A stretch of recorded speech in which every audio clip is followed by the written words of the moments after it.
Welcome to Chaotic Harmony. My name is John. This is Crystal. I'm Mark. We talk about the joys and the challenges of teaching music in the elementary school classroom. We share inspiration, we share struggles, we brainstorm solutions. We would love to have you join us. Hi, everybody. Welcome back.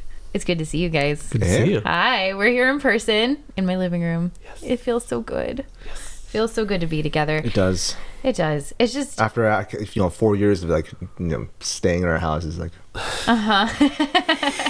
we were just talking about how it's weird that as things are opening back up, it feels like not that much time has elapsed when we're together. Right. It's like it was all a dream. We can pick back up and do just Right. enjoy each other and conversations. Yeah. Yeah, it's good though. It's good to be in your energy field, guys. Indeed. So we wanted to talk a little bit about what is it that music and movement teachers actually do? Because this is a conversation that we feel we are constantly trying to raise at our school sites. A lot of you guys have been longtime listeners. Hi, we love you. Thank you for that. And we know that you know our story, that all of us started out as teachers in Chula Vista Elementary School District at schools that hadn't had music teachers for more than 30 years. And so not only have our colleagues never worked with a music and movement teacher in the elementary level, most of them didn't have one either when they were going through school. Yeah, so we are just always in this circumstance of, well, your job is easier because you don't give grades and you don't have all these extra duties we do, but there's not an understanding of You say duty. I'm about to support one kindergartner. Sorry about that. I'm sorry. oh my god. Shouldn't have looked at John.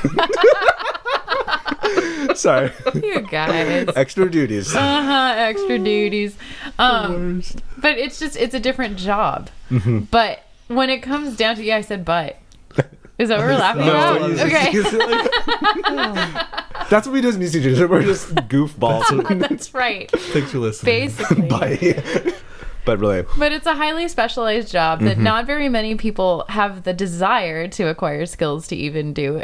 But then there's little known about what it is we actually do. What is the end goal of what we do? Because you walk into our classrooms and we're having a blast. Yeah. The kids are learning, but what are they learning? How do we say that to parents? I just had a bit of a, I don't know what you would call it, experience this year with a parent who was like, well, my kids have been in your music class for 3 years and they still can't play piano. So what is it that we actually do? Also, before we get to that, I think another thing that hit me is that we mentioned how there was no arts, at least in Chula Vista, for 35 years before we came there. Right. And there were still people who came in as specialists, but they were not music teachers. They were people who were either performers or they're people who had some association with music and they decided to go this route and they were doing their own thing. That's great. But the things that we do is very different. So teachers who have the perception when we came in as a full-time teacher for music, at least for us, they probably were also associating their minds towards, these are these people who brought clarinets and just messed around for a bit. It is a different perception for sure. Yeah, it is. But we went through the same credential process. We have a degree. We have lots of special. We had to do TPAs. We did have to do TPAs. I almost stopped teaching because of the TPAs. I stopped the whole process because I couldn't pass number 3. Number 3. Yeah. No, seriously, that was it. Not the hardest one. The hardest one's the 4th one. Yet the 3rd one got me. Anyways. We could do a whole episode on how well-intentioned initiatives by politicians to try to weed out the bad lemon teachers have squashed enthusiasm for the entire profession and just hold teachers back. We could do a whole thing on that. Be back in a few weeks, maybe. Right? We'll see. We'll see. Yeah. But we'll be there. But let's focus on that's hard. I think we could all use a little bit more language to really advocate for what we do. Definitely. And so do you have any initial thoughts? I would like to kind of start with what skills are we actually teaching the kids? What is the end goal? Because I seem to always hear not very many of the kids are going to be professional singers or professional musicians. So why does everybody need music class. What is your response to that? Actually, so this was not actually that those very words in its own different sense was relayed to me by not a parent but a student. And my response was, well, you take math class not to be a mathematician. Right. And I brought this up, actually. I was recently a guest at a different podcast, Coloring the Melody. You guys should listen to that. They're great people. But I was on a podcast kind of talking about that same situation. Like, when we teach history, it's not so you can become historians. When we teach writing, it's not so become writers or such. We're here to make each person more of a full human being. For me, for music and movement, like, I think about it allows students to be able to express a thought or idea that they can't express through words. Singer songwriter John Foreman says, "I sing when I in moments where I can't speak words." And then I go even further, when I don't have words to sing, I move. And so what I view music and movement. What do we do as music and movement teachers? We give students tools to express themselves in a healthy fashion, and if they further that into a career, awesome. If they don't, that's fine. Also, to add on to that, there's a music pedagogist. I'm not sure the right word. Pedagogue, I think actually what it is. Yeah. John Feyerabend, and there's a lot of music teachers down in Chile that like follow a lot of his work. But something that he says is that the goal when he teaches kids is to make sure that the kids, when they grow up, they can sing to their babies. And I'm going to add this next part, without them covering their ears. So it's not about the product. I think we focus so much about the product that these kids will become musicians, these kids will become rock stars. And that's not the case. I expect maybe 1% of my students to actually do music. Maybe, I hope that is wrong. I hope so. But I hope that they take the stuff in my classroom and can find ways to healthily evoke themselves creatively. Whether it's by creating music, performing music, or even just listening to music more intelligently. Yeah, and I completely agree with you. So I want to dig a little bit more into that, though, and I want to hear what Marc has to say about it, because I think you started on a path that I can get behind for. Why do we need to teach music just as importantly as we teach math? That's a great response. We do teach everybody math, and only a handful are going to go on to become mathematicians.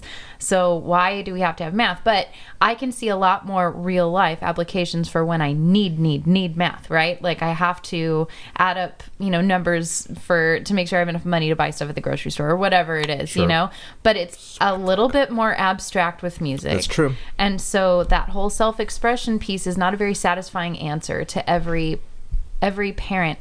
Can we get a little bit more into that? I'm wondering what you would have to say, Marc. Yeah, I would say we in our classrooms problem solve in real time and make decisions in real time, and we get to see the end result immediately. So for instance, where my mind kind of is like, if we are working on an ABA form type thing, and we have one form, we as a class are making this decision, this is what it's going to look like. We have to collaborate together on this to make sure this is what we feel is going to represent whatever the idea is that we're teaching that time. Okay, in this next portion, you need to improvise something, try something. You don't like it, try again. You don't like it, try again. You liked the first one better, go back, and that's fine.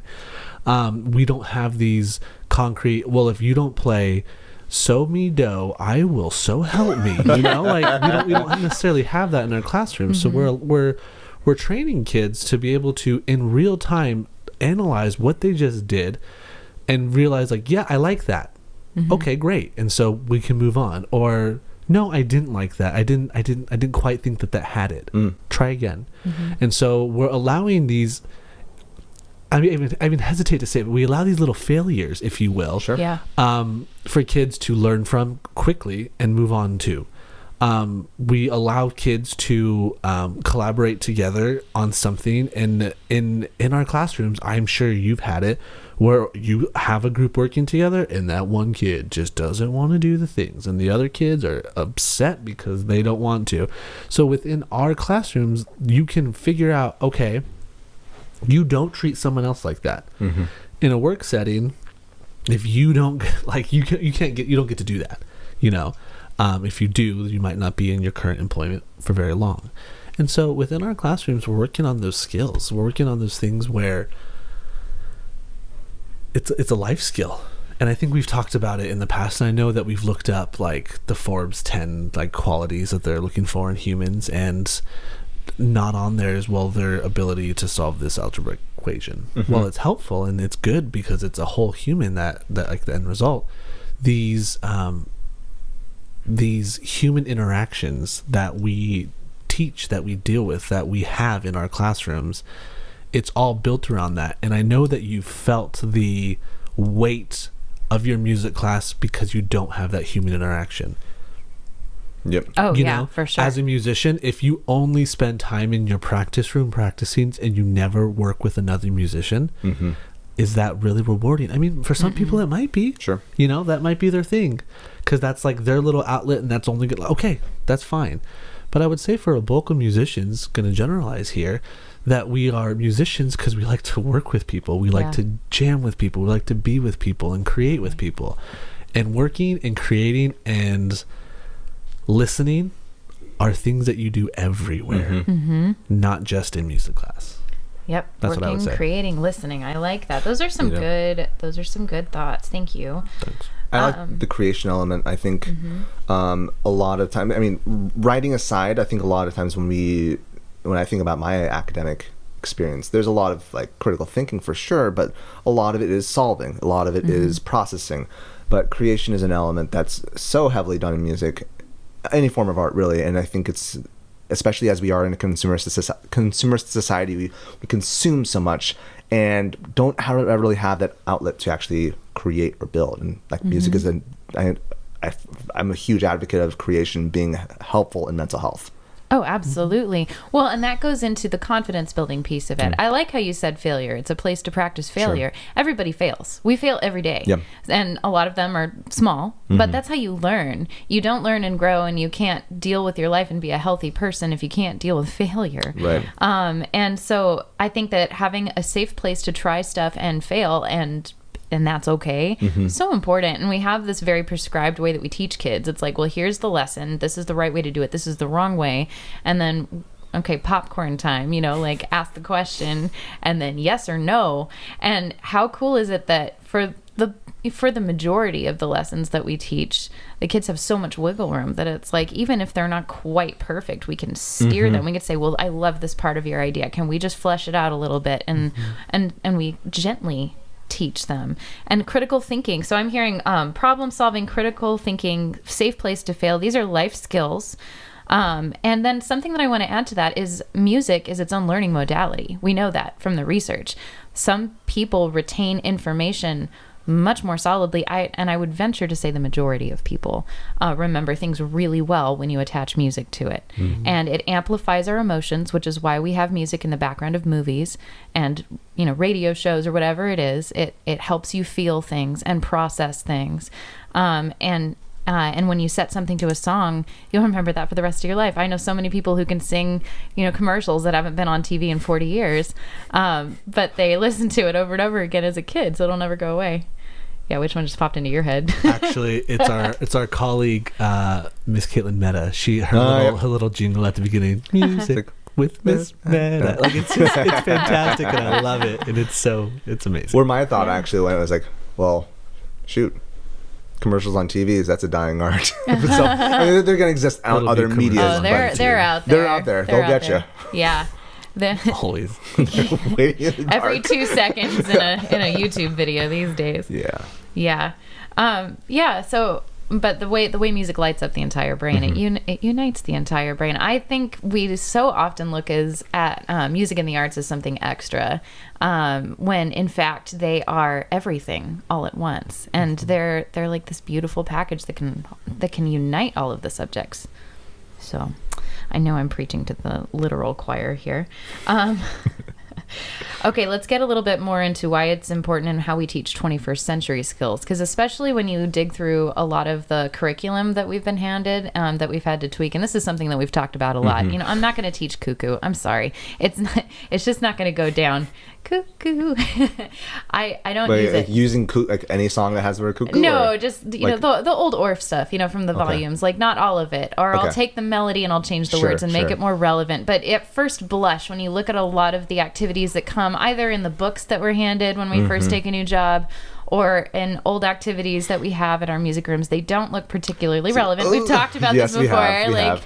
This feels old, So why is it more important than ever, I think? Why do we teach, Orff Schulwerk the way we do with music and movement? Why are these 21st century skills?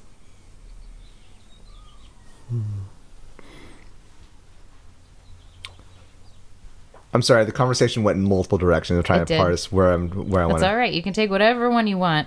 So, wait, just to recap, how does music and movement help the 21st century learner? I guess how is it relevant? And so here's what I was thinking, and maybe you can jump off this.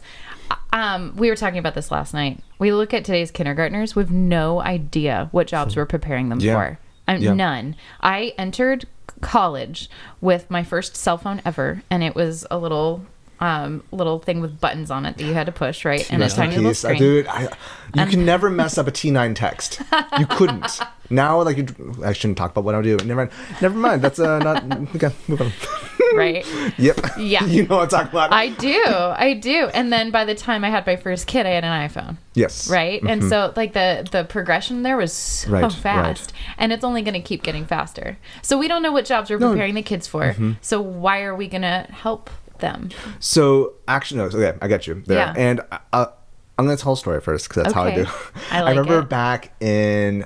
I don't know if you were in this class, Mark. Were you in Posey's philosophy of education? I had Posey. I don't know if we were in it together. Okay.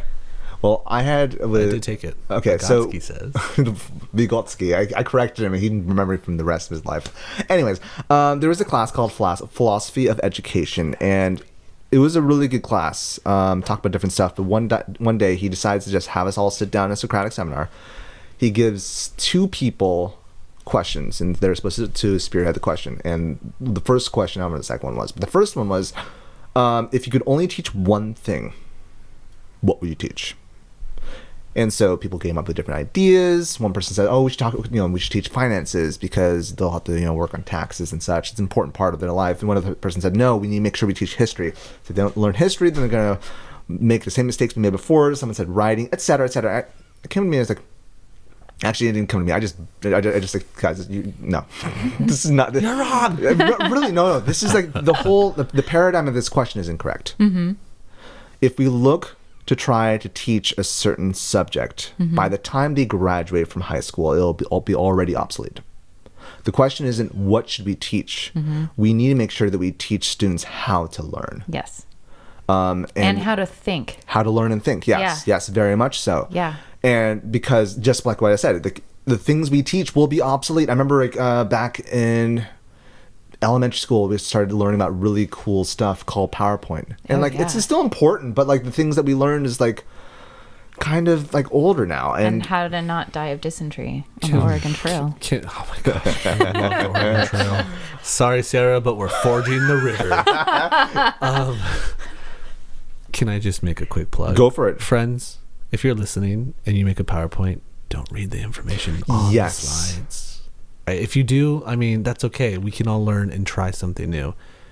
But step up our PowerPoint game. No, actually, a former student of mine came into one of my classes to talk about robotics, and she wanted to talk.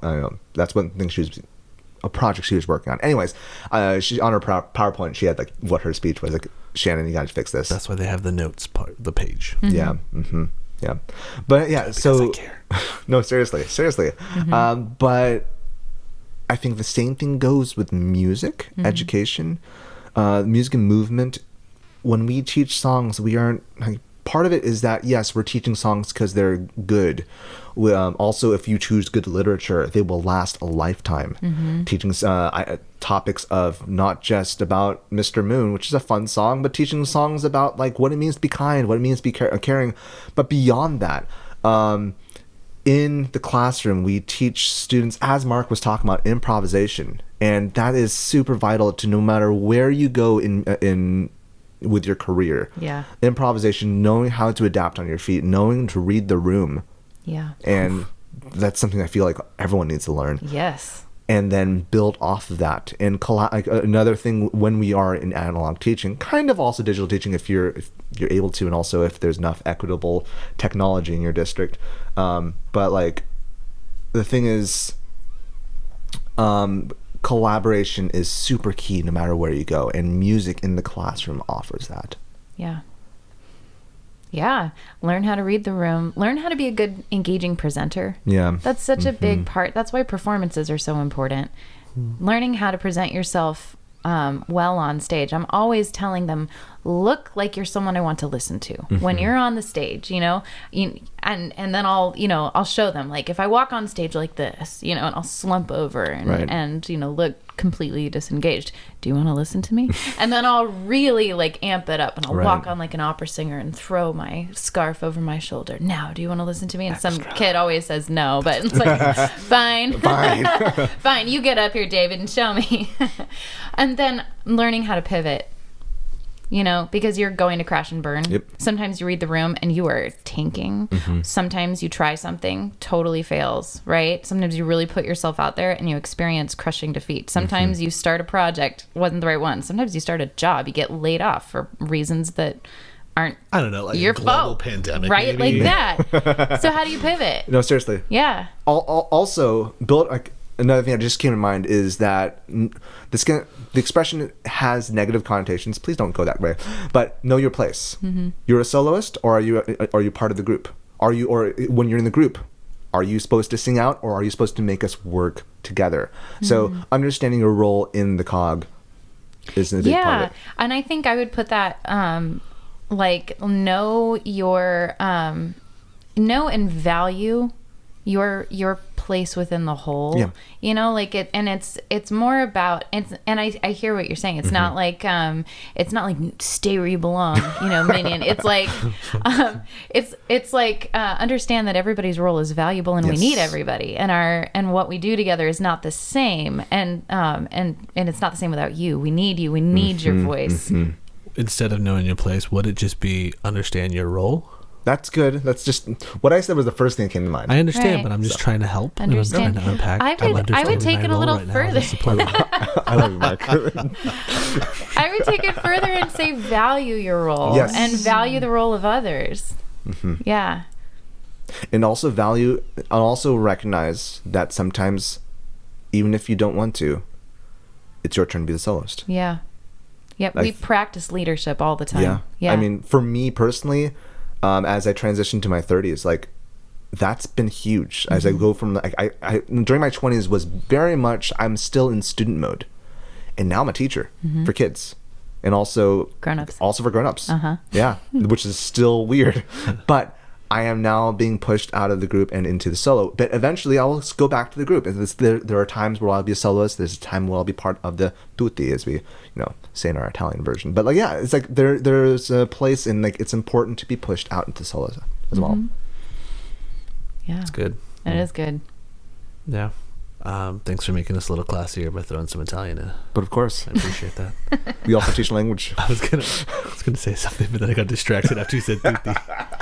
Maybe. That's okay. It happens. It'll come back eventually. Maybe it won't. Tomorrow. Well, I just think we've talked to you about how the things we practice in school as kids, that's what serves us. Can you think of a time from your music education experience that you still draw on? Because I remember there was, there were lots of times, but there was one where I got pushed to the front. I joined a community band, and it was a bunch of like older guys in the saxophone section, and they were really sweet. And they saw this little 8th grade kid come in, and they put me as first chair, and I was completely terrified because that was a big deal in middle school band. And they're just a bunch of guys who play for fun. They don't care. They're like, we're just gonna give this kid, a chance.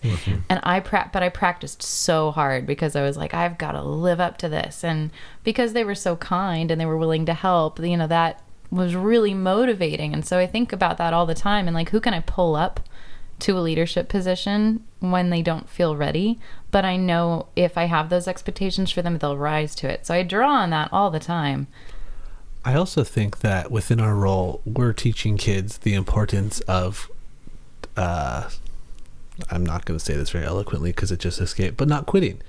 I was doing a musical 2 years ago, and one of my cast members, like 3 days, Mr. Keehmer, I don't want to do this anymore. I'm sorry, but like we are relying on you to be a part of the show, and you signed up, and like you did the things, and like what's going on. And then eventually we worked it out, and she was part of it. But like you can't just, well, I'm done. Like, because in this role is, like you said, understanding your role and valuing your role is like your role is needed. You're needed to be here, and like that inclusion of we need all of you. We don't just need some of you is huge. And how do you value that on a standardized test? You can't. You don't. You are a metric. You are a number. I know. And so like yes to all of it, to what you guys are saying. And like the only way I think that what we do, I think, and cognitively or not, is we are creating a culture within our classrooms that bleeds out into the school. And so if you as a music teacher see your entire school, you have so much influence and so much authority to start shaping the culture of your school, for better or worse. You know, and because every single kid goes through, back in analog, goes through your classroom, like there's that point where everyone can relate back to this. Everyone can relate to the VAPA teacher, the music teacher. And like, what are we doing with that? How is our language? Are we speaking life into kids? Are we doing these things? And like, it's a whole school. And systemically, to build culture, it takes time. It's not an instant thing. And so like, if you feel that, oh, I haven't been aware, I haven't been doing that, you can start today. And you're not going to see a result next week. You might see some improvement, but also like, as a music and movement teacher, we get that responsibility to shape that if we want it. But if we don't, and we just lay it off to the side and we hide it in our rooms, there won't be that culture at your school. No one is going to outpassion you in music at your school. You set the tone. And if you are passionate, your school will come along eventually. And then also with your staff, with your staff, is they need to experience it. And if they're not experiencing the stuff, if they're only being talked about it, they're not going to understand how fun it is, how engaging it is. And so it's just like, how then can I help my staff experience what I'm doing? Because they don't understand. Just like we don't quite fully understand the pressures and the things that a general ed classroom teacher has on them, because we don't do that. Sure, we sit in all these trainings and we get talked about, and I know a little bit about GLAD strategies and how to use them in my classroom and all this stuff and yada yada. I know how to use iReady and like whatever, you know, but we don't fully understand what that's like because that's not our realm. If we were to experience that, then I can sympathize and I understand why the classroom teacher feels this way, because they have this expectation put on them because we measure by this test score, and we don't. And how can we then help them experience, the arts and music is a tool that I can use for my kids, and they like it. You said a lot of powerful stuff there. I appreciate that. Hashtag let Marc speak. Seriously. One of the earlier stuff that you had mentioned made me think about, you were saying that, remind me, because you did a lot of great stuff, but there was something I wanted to add on to. It had something to do with like affirmations and such, like, speaking life into kids. So there's a music teacher over in Brooklyn. Her name's Alice Soy. You should check her out. She's doing a lot of powerful stuff. But one thing that she pushes her kids to do is, like, in the beginning, like, they have morning affirmations that my voice matters, and that's going back to what you said about standardized testing, or when you're just taking tests. And I get the value of it, but in the same sense, as music and movement teachers, we have the opportunity to do more than just give facts, we have the opportunity to give life. And for every child to recognize that their voice is important, whether it is through song or through movement. And I think it's important as educators to really lean into that. I'm trying to think about how I'm going to incorporate that for next year, but I really want to have every single student have some affirmation and recognize the importance of the affirmations that their voice does matter. Yeah. Absolutely. Yeah. Good stuff, guys. Thanks for asking the question. You're welcome. Thanks for hosting us. Less emphasis on test scores, more on actual success. It kind of comes down to that intangible thing that is the difference between a factory, education where you go down the assembly line and you get your skills, and instead developing humans. Your skills or a piece of paper? Which one? Paper. Every time. Well, I'm saying the diploma. I need that. Okay. Oh, So, be a good human. be a good human. Be better. Yeah, be a good human. And Develop good humans. Model that.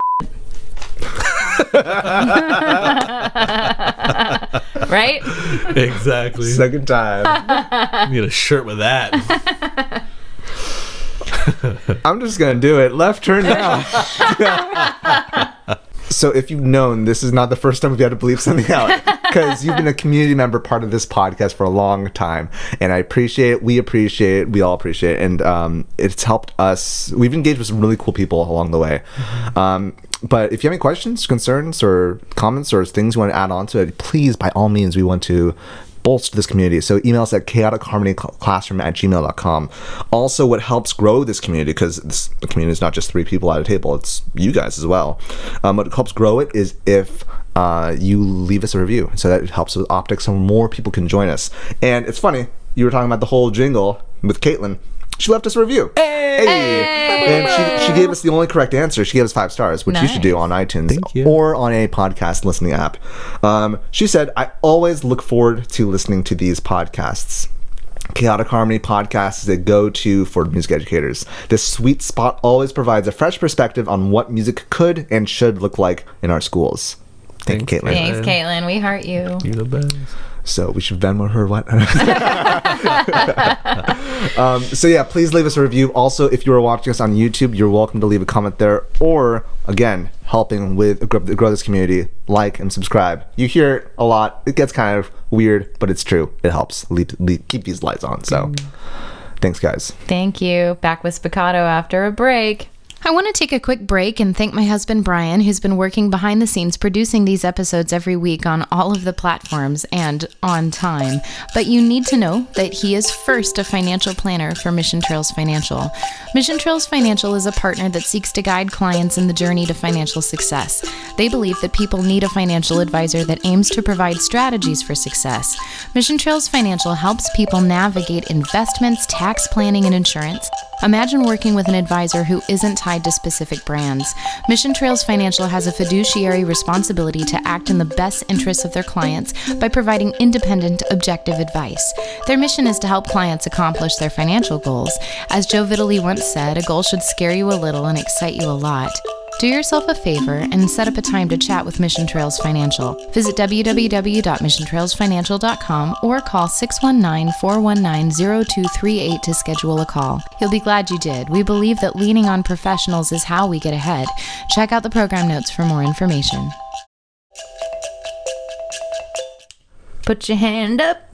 I have finger lights. Okay. How would you use finger lights in music class? Told not to look straight at him. That's bright. They are bright. That's why they're fun, because they show up whether the lights are on or off. That's fair. I'm gonna let John go first You because want one? Sure, yeah. Go ahead, take a couple. Okay, so these like rubber, like kind of like rubber bands, almost not quite rubber bands, but like you place on the nail or the flappy underneath. Could be Iron Man. It doesn't really matter. Sure, I don't put them on the nail though. No, That's not it's as probably comfortable. easier. Yeah. Yeah. I think. Well, first off, conducting in the dark. Ooh, fun! I never would have thought of that. I remember when I was doing the whole song with Saturn. We were in the dark with the kids with the orbs. Right. And I had a baton conducting the strings. This would have been very helpful, actually. The only downside is that I don't know. I guess we can't. I'm not going to test that right now. But like, could kids see the ictus well from any angle? Totally. It's like a laser pointer. Oh, totally, dude. I think it'll also be cool. Is like Conduct on your little screen thing. Oh, maybe not that color. Yeah, I'd go white. But yeah, no. Or also, well, depends. But like, Yeah. smoke machine, like having like little. Yeah. That could be cool. That'd be cool. Or hold the silhouette. Yes. I'm sorry. I'm seeing a lot of ideas. I want to hear your thoughts. That's fine. I have none. I just gave you one. Say it. Steal it. You can be Iron Man. That's what kids will be doing. You can guarantee it. That's what I'm doing. So I'm Tony the Sparks. way I saw these used, it was super cool. I went to this wonderful workshop up in Northern California at the oh my gosh, I'm blanking right now, at the Hidden Valley Music Camps with those guys. They're so great. Doug Goodkin and company. And they hosted the ladies behind the NordicSounds.info website. Yeah. They are incredible. I wish I joined you in that one. That It was amazing. Yeah. It would have been really fun to have you there. NordicSounds.info. Yes, if you haven't dug into that website yet, it is. What? Goodkin, Oh Doug. gosh. If you haven't found that website yet, it's really great. Can we click the mute button on this guy? Not at all. Put him in the waiting room. Sorry, go for it. Yeah, go ahead and check it out. It's a group of people from Finland, Norway, Sweden, Iceland, Greenland, who wanted to preserve their Denmark. Thank you. I knew I was missing at least one.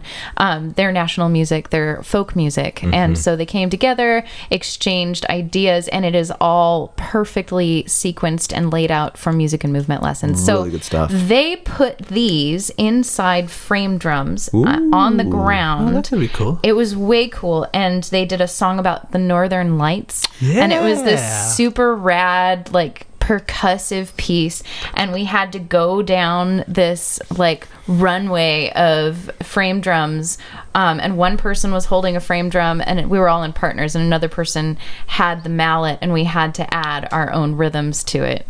It was really cool. That's dope. That's really It was. That's dope. It was. And so I kind of did a version of that, but I really liked the finger lights inside the frame drums Yeah. for an idea.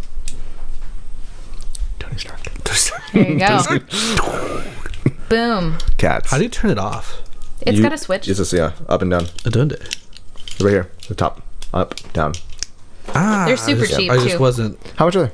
More or less. $4 per? Or like, oh, you got For a box. box? For a box. Probably It was a big box. Probably $10 for the box. it's not bad. But you got a ton of them. A ton. Over 2,000 pounds. That's a lot. Yeah. Oh, you get 40. 40 per box Enhance any performance with some of these guys. for Yeah. $1. They're cheaper than orbs. They don't last No. as long. Orbs are pricey. They're expensive. Yeah. Yeah. These are fun. That's fun. All right. Speaking it of is fun. fun. Should we do a round of the week? Yeah. Round of the week.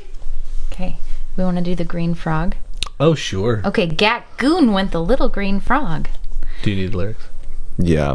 This is not like the same lyric group. Goon went the little green frog one day. Goon went the little green frog. Goon went the little green frog one day, and his eyes went Goon. Goon. Oh, that's Goon went the little green frog one day. Goon went the little green frog. Goon went the little green frog one day, and his eyes went Goon.